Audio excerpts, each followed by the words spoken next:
Only. Holyoke. Chicopee. Chicopee. Gotcha, I see. Yeah, there was someone here this morning from, was it Montague? Montague, I think. And then all of the CDPs within Montague, about 5 CDPs. So I learned something, when back home, someone told my colleagues about it. And I ask you where you're at because depending on your city and the size of that place is where you can get some data and where you don't get some data from. And so the phone number here, 617-424-4510, can really be a lifeline for you. So if you are navigating through the system and get stuck, call that number. Anyone who answers that phone, there's 6 of us in the office, will be able to navigate you through the system. You can call us 10 times, 50 times, doesn't matter to us. I mean, what we do is support people in getting through the system. And actually, as people call, we learn more and more this and that. You know, because we don't know the system entirely either. So yeah, but if you want analysis, what does this mean? You have to call, find it out. Because you want to interpret. We will tell you, we will explain how we collected it. And in the questions that are asked on the American Community Survey, for instance, people say, why don't you change that question? The questions are not determined by the Bureau. The questions are actually determined by Congress. And so it takes a congressional act to change one of the questions. So if some of you have, issues with the way the questions are phrased, asked, what I recommend is that you speak to your legislator, and so that they can then be on their radar screen and they can take it out. But it's not something that we do. If you remember in 2000, prior to 2000, we had never, ever asked anything about grandparents. Just grandparents, right? And then around 1993, 94, it became an issue that so many grandparents were caregivers. And it had changed, a little bit of how we were as a society. Congress decided we need to know information about this. And so in 2000, it was the first time we ever asked the question, are you a grandparent who's a caregiver? And then a couple of other questions that you answered yes. So now we have that, and it follows through on other surveys for us in subsequent years. So if you're going to go on to our system, I always recommend that there's lots of ways you can get into 2010 census.gov and that particular 2E system. I always recommend to use our homepage because our homepage is going to give us more options if we go into American Factfinder, because it's going to give us the option to go into either the Factfinder, not just get us to the new Factfinder. But I just want to go over this page a bit with you, because this page in and of itself, if you click on any of these things, it'll take you down a data field, that sometimes it's difficult to navigate out of. So we have the actual resident population on April 1st, and that's a fictitious number. We say, where were you on April 1st? And that's where we come from. The moment we produce the numbers, it's no longer in existence. People were born, people died, people moved out of the country, that kind of stuff. But this is our official count for the United States. And we count everyone. There's a lot of pushback about, well, how do you know how many immigrants who don't have papers, they don't usually say it that way, live in this country? We don't know. We don't ask that question. We just ask how many people are living here. So we have no idea how many people are documented, how many people are undocumented. What we do know is that we say that that's 100% count of the people in our country. And then in the middle of the page, you've got lots of goodies. People in households. You can get information on the American Community Survey by pressing on that link that we have highlighted there. Anything on the estimates programs, anything on the projections, housing, income, all of that kind of data. If on any one of those, if you click, there's a data avenue that you can go down. Same thing with business and industry. This is all of the information on the economic census. We do an economic census every 5 years. Years ending 2 and 7. So we just did one in 2007. And there's another one coming up pretty soon. And that gives you a lot of information, economic information for people who are doing some planning. Can use that. We give you information on economic indicators.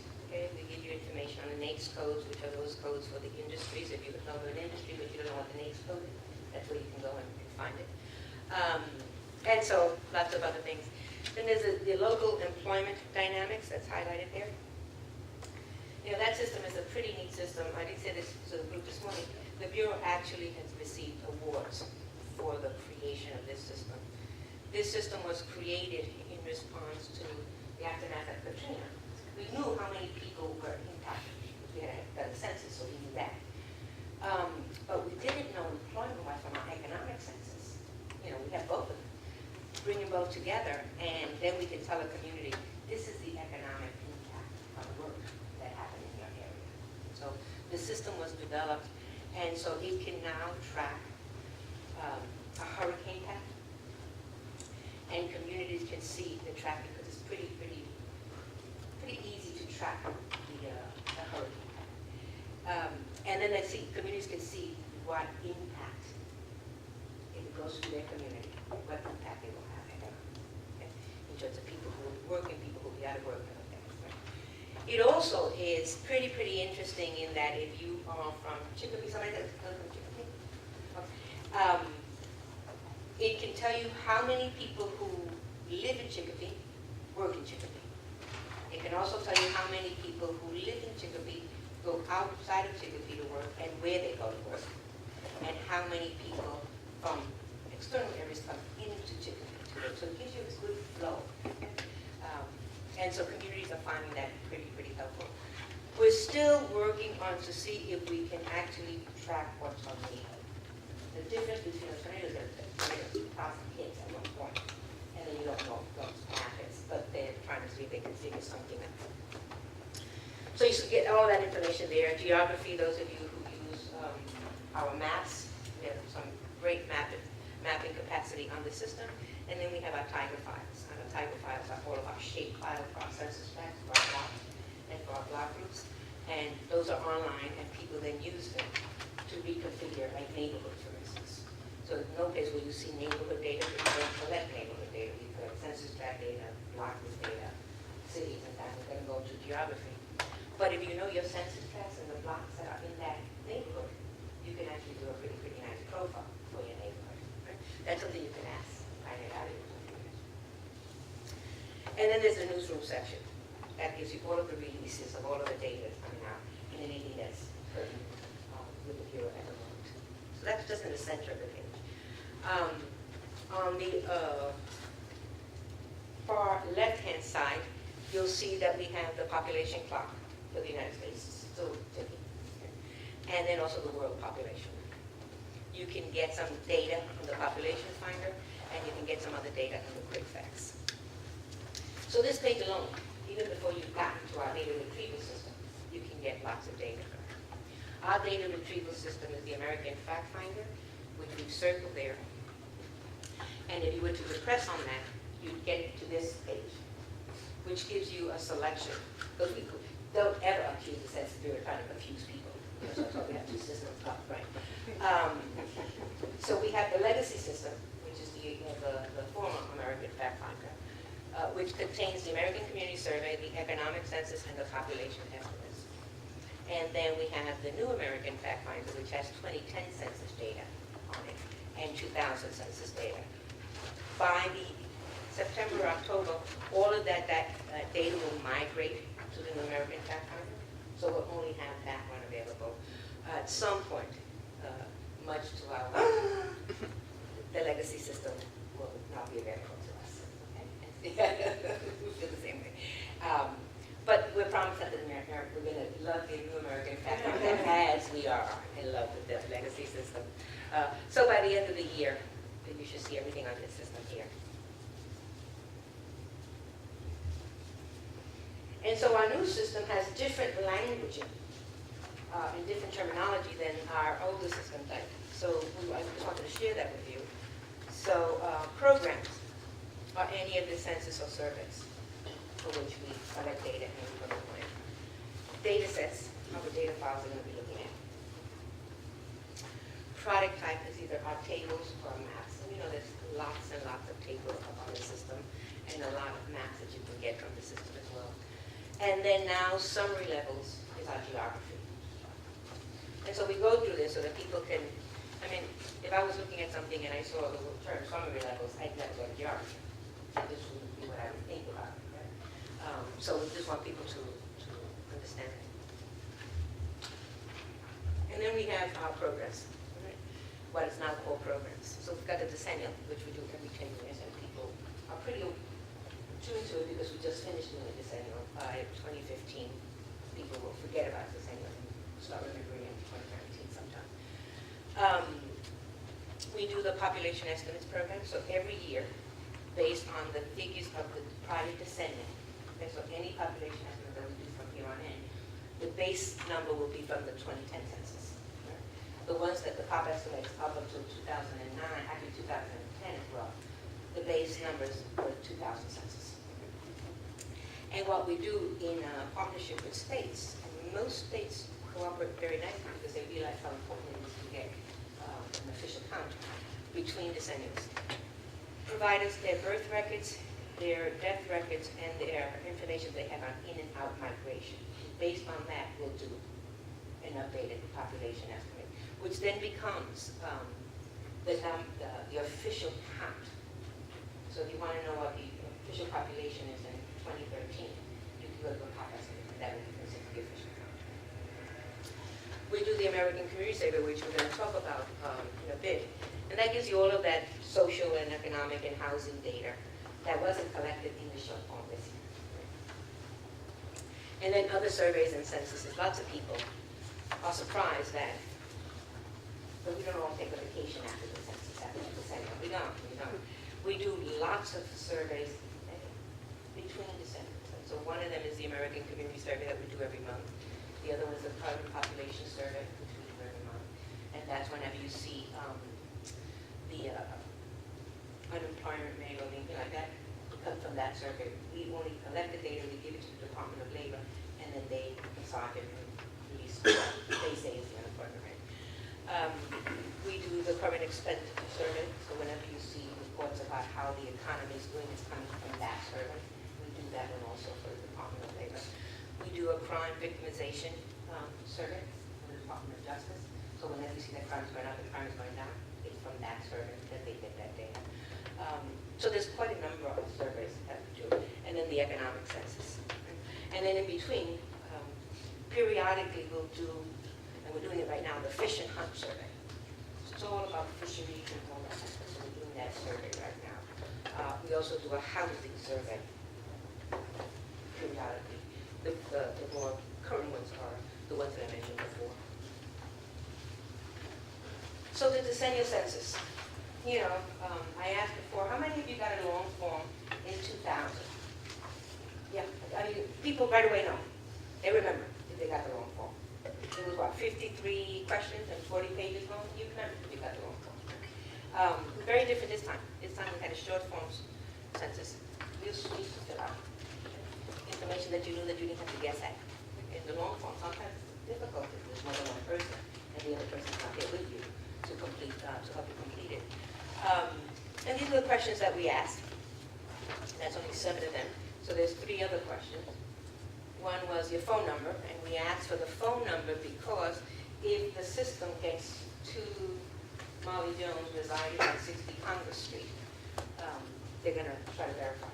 Is it a duplicate? It could be just that there are 2 numbers. But that's what they want to. So that's what they asked for the phone number for. And then the other 2 questions were how many people, the actual power question, and then how many of those people might have been counted somewhere else, college students, people in business, people in hospitals, like that. So, you know, it was, you know, our tag was 10 questions, 10 minutes, or, you know, whatever it was. I got how soon we forget, right? And so it was about really having people respond to it. Now we went, and I said this before, we went into this decennial thinking that our response rate was going to be much lower than it was in 2000. A lot occurred from 2000 to 2010. And there's lots of distrust of government, people concerned, all of that identity, all that kind of stuff. So we said, you know what, we're probably going to have a much lower response rate. And how do we prepare ourselves then? Because we don't just rely on the response rate. Then for everybody who didn't return the questionnaire, That's when we go knocking on their doors. You know, we can go up to 6 times to knock on the doors to get the information. So we can become a nuisance for some folks. But the intent is to get as accurate as possible. And what we did, and actually we didn't do it, it was the entire community that came out and supported the census. We not only matched the 2000 response rate, it was increased. So that was for us a huge, huge win. And so now, we're thinking, so like in 2010, how do we up that? The game is always to, what would it be like? Just imagine, what would it be like if we had an 100% response rate? We would save, first of all, as a country, billions of dollars because it cost us, 41 cents or less because we do a bulk rate to send out a questionnaire. And you return it, so 41 cents. The moment we send somebody out, it escalates to $35. Okay? And then you keep going out. And so you're going from some a number that's significant, but not as significant, to a really increased number. So our goal is always to reduce the people that we have to contact in person because it costs so much money. So it would save the taxpayer a lot of dollars. And so this is the population estimates. As I said, we do this annually in cooperation with states. And the data that you can get from that is some demographic, age, sex, race, and ethnicity data. Okay? And that data is available down to the city and town level, not too many geography lower than that. Okay? So you wouldn't be able to know it for your census tract, but you'd be able to know it for your city or town. And then you can get some general demographic data up down to the county level and not to the city or town. American Community Survey. We collected this through the long form, and we heard from lots of people. You release this every 10 years, and by the time that you release it, the data is stale. So there's got to be a better way that we can capture this rich data, and that we communities can get it sort of, not real time, because it's not going to be real time, but as close to real time as possible. Neighborhoods change from one year to another. Imagine how they change from decade to decade. So we started studying this, actually in the 2000 census, and by 2005 the decision was made to pull out long form from the Decennial and make it a survey onto itself. So every month we send out 250,000 questionnaires, ACS questionnaires, randomly. And so by the end of the year, the sample size is approximately a little bit smaller than what it was in 2000, which was 1 in 6 households. But there's a request to Congress to allow us to increase the sample size so that we're even more comfortable with the estimates that we give you, because some of you who've been on there have seen the margin of errors. Some of those margin of errors can scare you.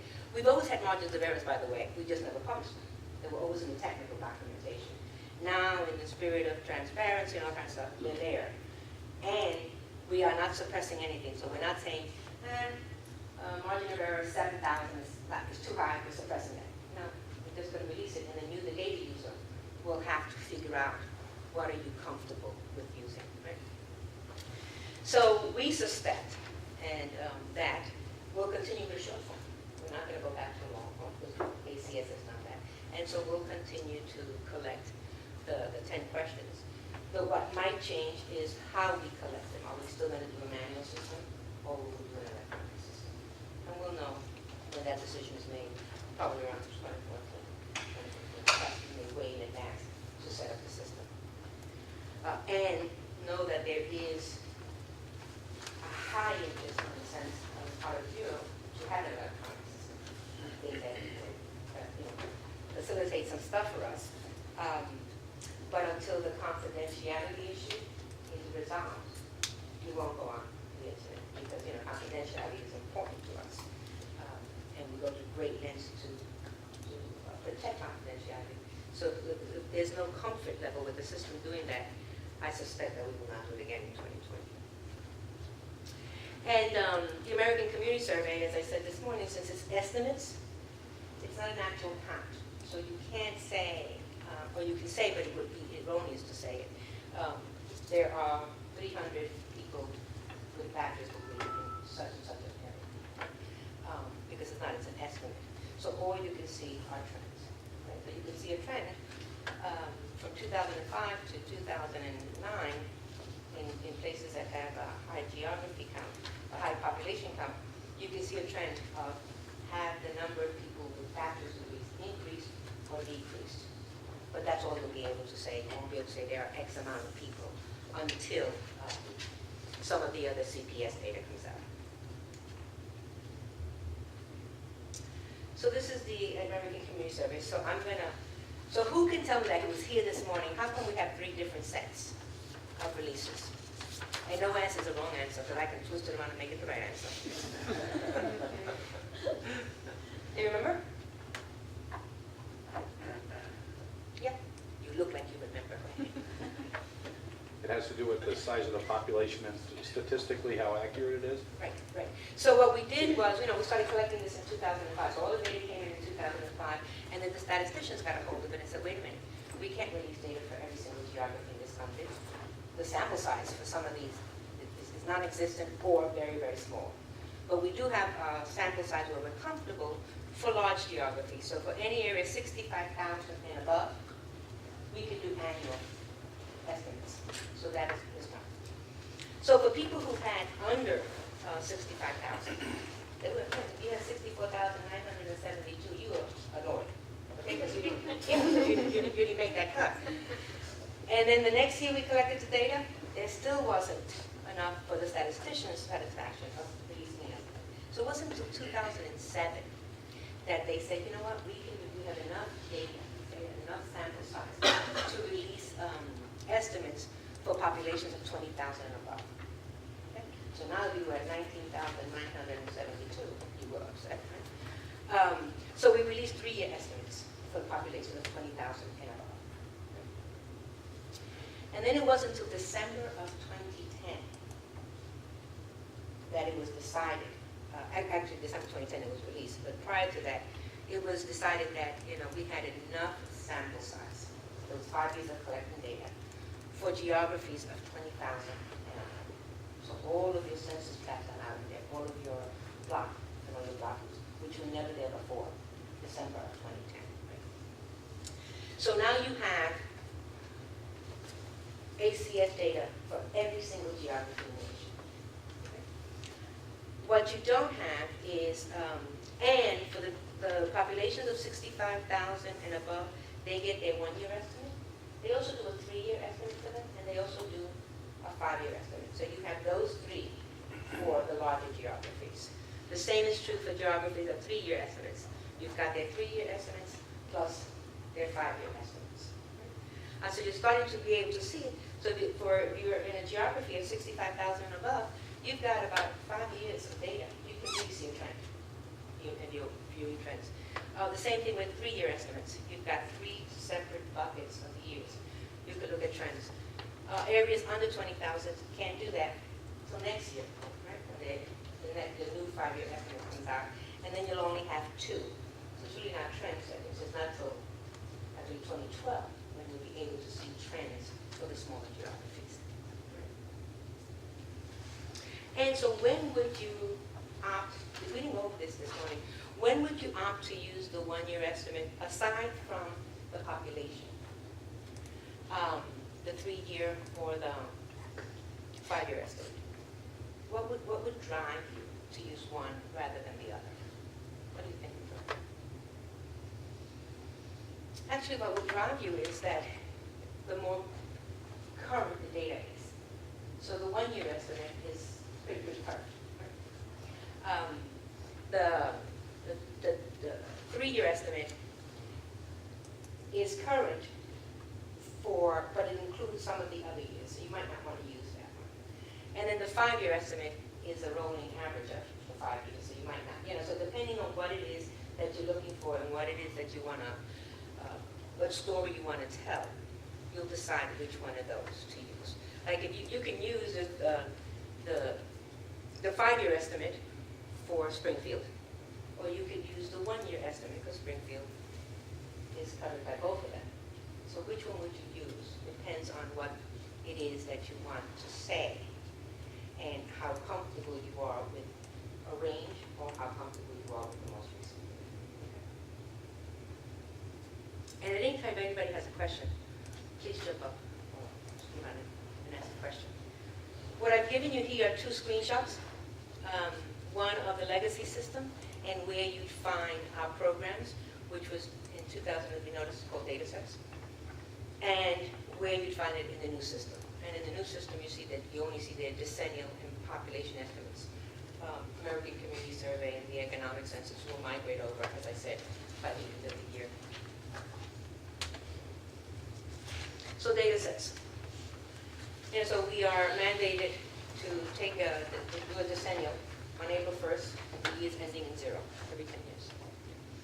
Constitution also says that by December of the year in which you take the decennial, you must give to the sitting president the population count for every single state and how many congressional seats that means for that state. Okay? So we get the numbers, we get the whole country, and then it's done by geography, by state. And then there's a formula that was developed by a Harvard professor, and actually vetted with both sides of the aisle. Both sides of the aisle are in agreement that a formula doesn't help one or the other. Okay? And so we apply the formula, and then we say to the president, here's the count for Massachusetts, and they're going to have one less congressional seat. Here's the count for New York, and they're going to have 2 less congressional seats. Here's the count for Texas, and they have 4 additional congressional seats. When that information came out, some states were very happy. Some states were not so happy. But the states that were losing, that lost the congressional seat, sort of suspected that might happen, but this just verified what their suspicions were.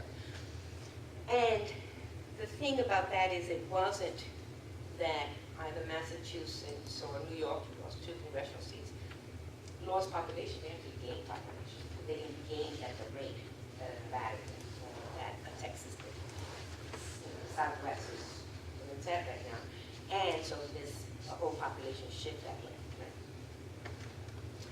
And so that was the first data set.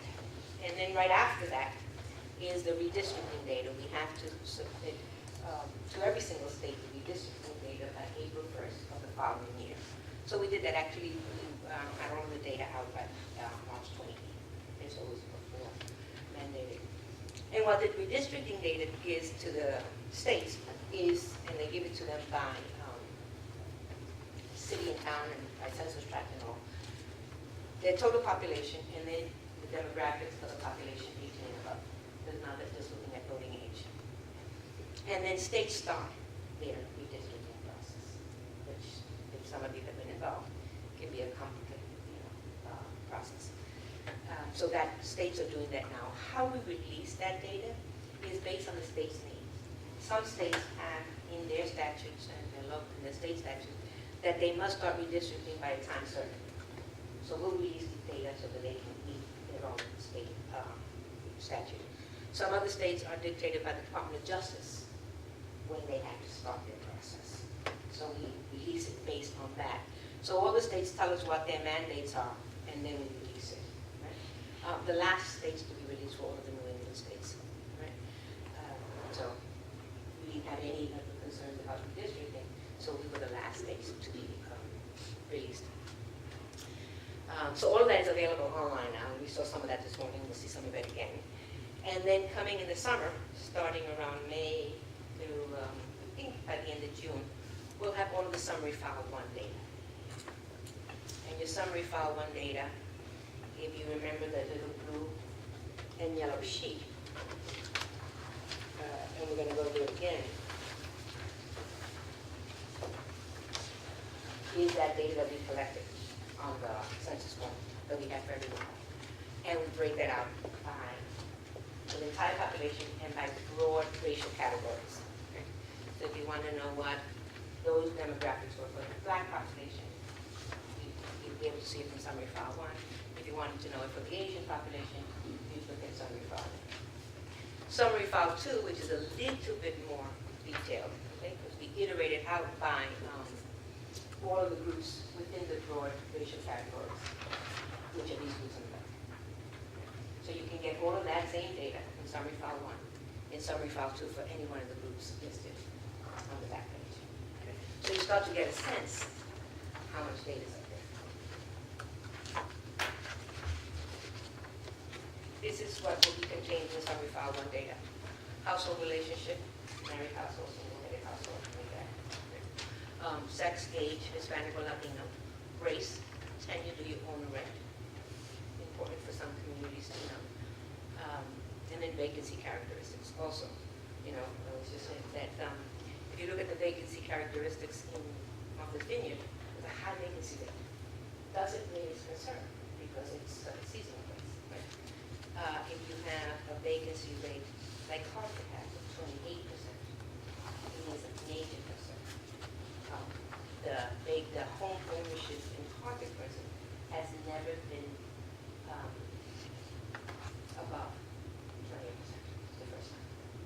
So most of it is owner-occupied housing, yes. Are the vacancy characteristics going to sort out, like in the previous SF1, I think it was SF1 for 2000, the seasonal? Oh, yeah. Okay, so we'll do that. It Oh, won't yes. It won't just say vacant. No, it won't say Actually, vacant, otherwise people will, yeah, it'll say seasonal, Okay.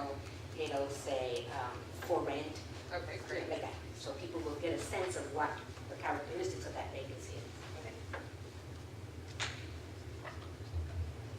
And then SF2 is going to give you, as I said, the same data, but just iterated out for any one of these groups. So if you were looking at what's the median age of Asians, you go to summary file 1. If you wanted to know what's the median age of Cambodians, you go to summary file 2.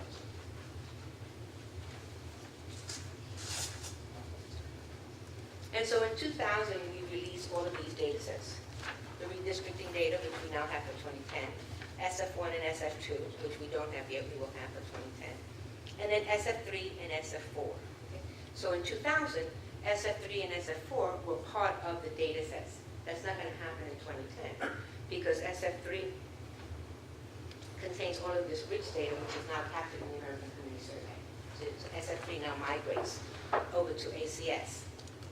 And you can get any one of these tables.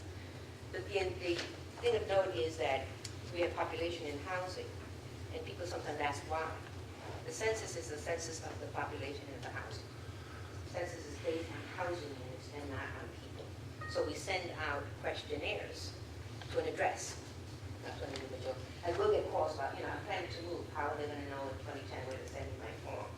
Well, we're going to send it to an address. If you get an address in the United States, you'll get a form or it'll be left at your door because not going to mail out. But now this is captured under the American Community Survey. And so we'll give you this data for the broad population, for the entire population, and for the large racial groups. And then summary file 4 will do the iteration of these groups. So you start to see there's a lot of data up there on the system. Another data set is the American Community Survey, and when we go online, you'll see that we have the 0509, the 5-year estimate, the only one, 3-year estimates for 2007, 2009, 2006 to 2008, and then 1-year estimates from 2009 all the way back to 2005.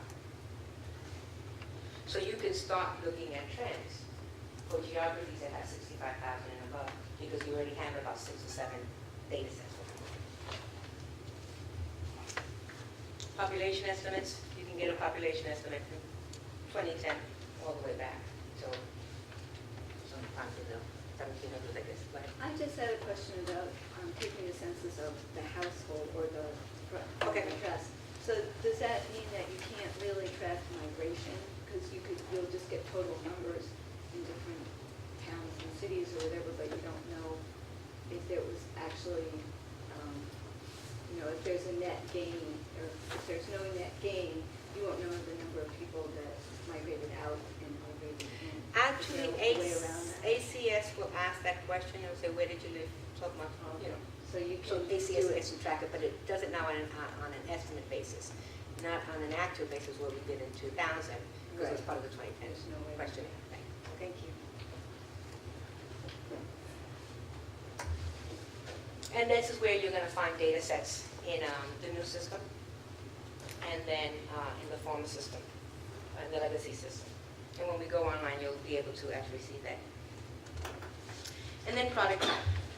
So we have data profiles, and you actually have a data profile in the package. You've got social data profile.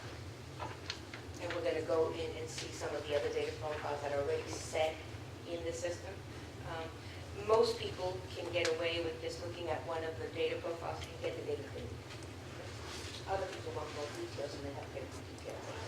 But the profiles give you a lot of information. As you see, just the social gives you a lot of data points. Detail tables, that's where you can get much more detail. So if you look at the data profile, it might give you the age in buckets or in cohorts, 15 to 24.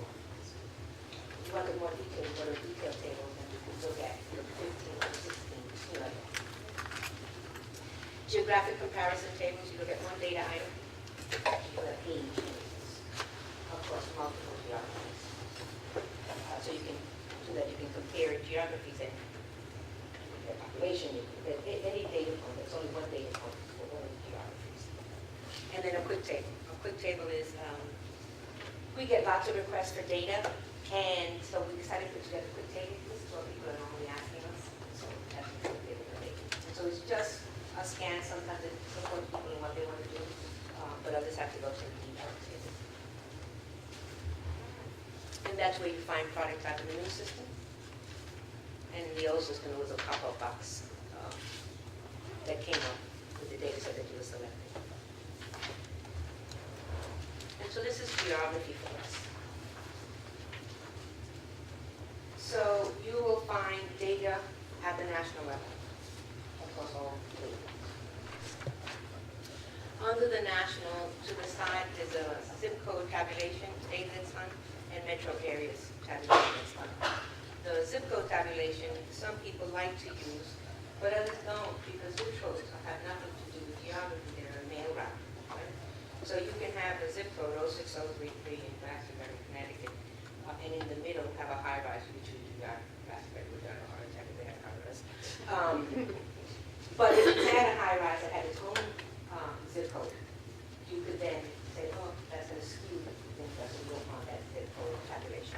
But in some areas it doesn't skew it, and they'll be able to use that. And then we release information on all the states. And off to the side of the states are the congressional districts, so you'll get information on the congressional districts. And then you'll get information on places. And places around the United States are cities, villages, and things that we call a census designated place. Okay? And that's an area, can be within a, if it is within a town, that town has sent to the Bureau, can you collect data for us, specifically to this area, because we want to know something about this area. And then they meet some measures, and then they designate the census designated place. That's where you find that. And then we have counties, and whether we have county form of government or not, every single place can get county information. Then off to counties, you see county subdivisions. And underneath it, you see cities and towns.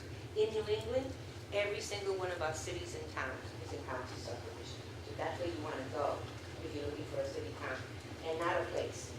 Because it's going to bring up all of the CPPs, and sometimes CPPs have the same name as the town, and then people are conflicted about which one do they choose and which one don't they choose. Okay?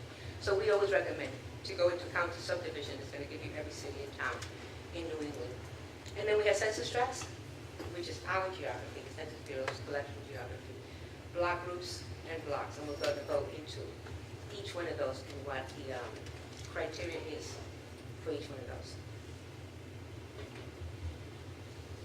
And so, again, this is a screenshot of both systems. One where you get to see, I only mentioned about 5 or 6 of them. You get to see there's quite a number that are listed here. There's quite a number listed here. So in that geography overlay that I gave you, there's some numbers in parentheses. When you're on the system, select the one with that number, because that's the one that you actually want. And so this is a picture of what a census tract would look like if it was mapped out. And census tracts have definite physical boundaries. There's a street, there's a road, there's a railroad track, there's a bridge, whatever it is, but there's a physical boundary.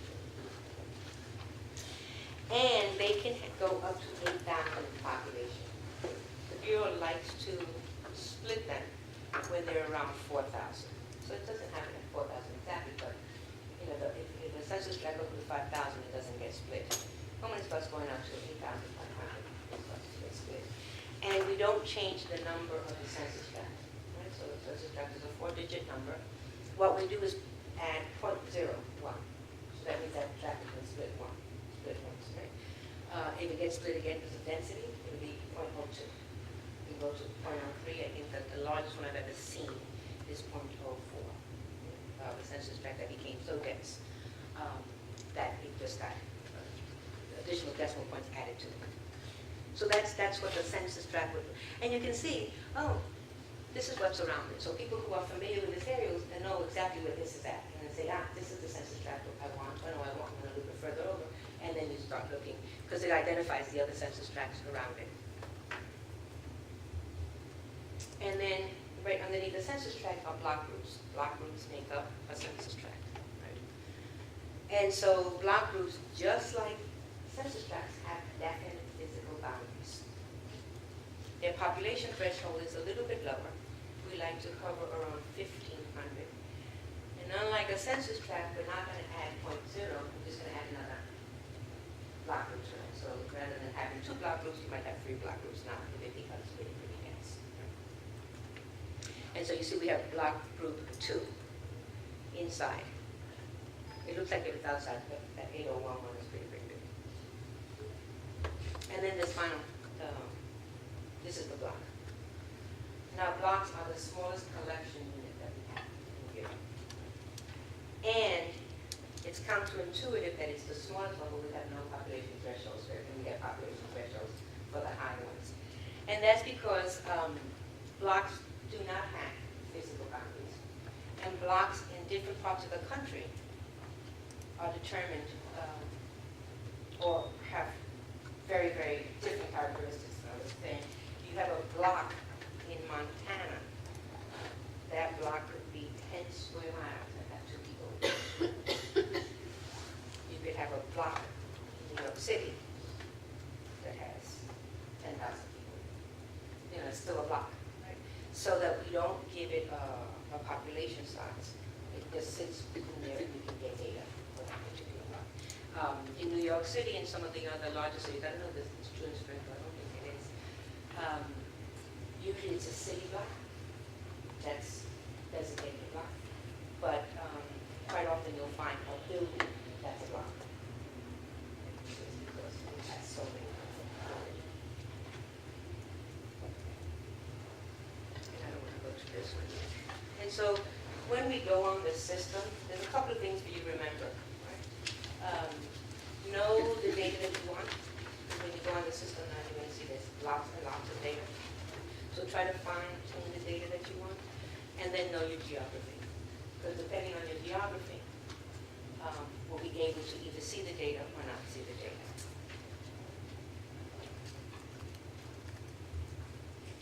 And so what I wanted to just stop for a moment, see if anybody has any questions, or if anyone has any interest in looking at specific data that we can demonstrate for the entire group. We did that this morning, and it was pretty helpful for others to see some of that. So if there's any specific data that you want, I'll do it in just 2 seconds. We can do that, and then we can actually go in and do some of these exercises. Yes, ma'am. So with regards to the units, we use here in our agency transportation analysis zones.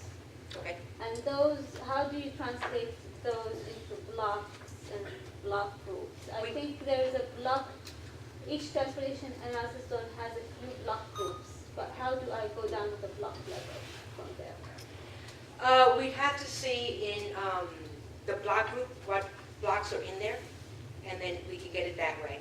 Or see if, because what you're saying is the transportation zone gives you the broad data, and you want a specific for specific areas of that transportation zone. Okay, great. So we'll go on and see if we can do that. And that one we're going to have to go into the former system, the ACS system. That's where we have transportation data. Okay, great. Any others? So we can think of, yes.